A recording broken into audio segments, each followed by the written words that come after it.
در شهر مسکو در بازار نزد ایستگاه متروی تیاپلستان نیروهای پلیس 2 روز باز دهها مهاجر کاری تاجیک را بازداشت میکنند. بازداشت مهاجران کاری پس از آن رخ داد که کارمندان پلیس مسکو نتوانستند یک شهروند تاجیکستان را که با پاسبان بازار جنجال کرده بود بازداشت کنند. در شبکه‌های اجتماعی یک پارچه نوار نشر شده است که دیده می شود یک گروه مهاجران تاجیک همدیارانشان را که در دستش زولانه است از ماشین پلیس بیرون میکشند و نمیگذارند پلیس او را با خود ببرد. همکارم میرزا نبی خالقزاد این موضوع را پیگیری داشت و حالا با ما در استودیو قرار دارد. میرزا نبی، حالا وضع مهاجران تاجیک در بازار تیاپلستان چگونه است و تقدیر آنهایی که بازداشت شدند چی شد؟ سلام عبدالله جان، تشکر. پس از حادثه روز 1 آگوست که نافهمی میان یک مهاجر با پاسبان همین بازار باعث دعوت شدن نیروهای پلیس شد، هر روز در این بازار رید و یا به اصطلاح شکار مهاجران کاری ادامه دارد.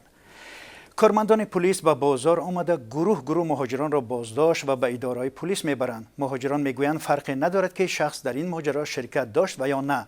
پلیس همه را بازداشت میکند. از این رو قسمی از مهاجران تاجیک که در این بازار به تجارت مشغول هستند بنابر خف بازداشت شدن از سوی پلیس به جای کارشان حاضر نمیشوند.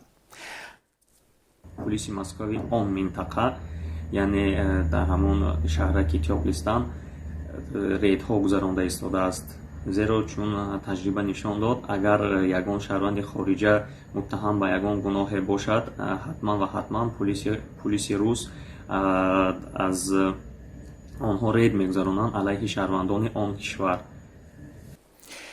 اما سفیر تاجیکستان امامالدین ستاری در صحبت با رادیو آزادی روز 3 آگوست گفت ما همه نوارها را دسترس کردیم و در آن دیدیم که به کارمندان پلیس حمله صورت میگیرد و وابسته به این حادثه پرونده باز می شود و سفارت قضیه را تحت نظارت قرار داده است. جناب سفیر افزود در نوارهای ویدیویی جریان حادثه پوره مشاهده کرده می شود. بر اساس تفتیشات پیشکی که ادامه دارد 2 شهروند تاجیکستان بازداشت شدند و به هر حال منتظر نتیجه این تفتیشات هستند. اداره پلیس در حال حاضر مشغول این حادثه است. عبدالله، ببینید میرزا نبی که این قضیه خیلی زود توجه حامیان حقوق را جلب کرد و برخی از آنها در جریان واقعه رخ داده هستند. میرزا نبی، حامیان حقوق در این رابطه چی میگویند؟ بله عبدالله، در صحبت‌هایی که با حامیان حقوق داشتیم میگویند نماینده آنها در بازار نزد تیاپلستان قرار دارند و حادثه را بازجویی دارند. از جمله والنتینا چوپیک حامی حقوق مهاجران در مسکو به رادیو آزادی گفت یک فروشنده مغازه با پاسبان دغل گفتاری کرده است. پاسبان پدر خود را دعوت کرده است که در پلیس کار میکند. پاسبان رفتاری غیر قانونی کرده است چون میبایست او پلیس را دعوت کند نه پدرش را. Они находились как в отделе. مهاجران را بازداشت کرده به اداره های پلیس تیاپلستان و کمونارکا برده‌اند. هر کدام را برای اطاعت نکردن به امر پلیس 1000 روبل روسی جریمه بستند.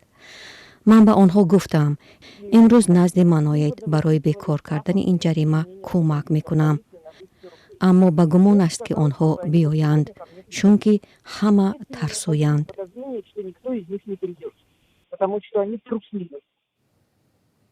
بیننده ارجمند رادیو آزادی این قضیه را پیگیری دارد و در برنامه‌های بعدی درباره جزئیات آن صحبت خواهیم کرد.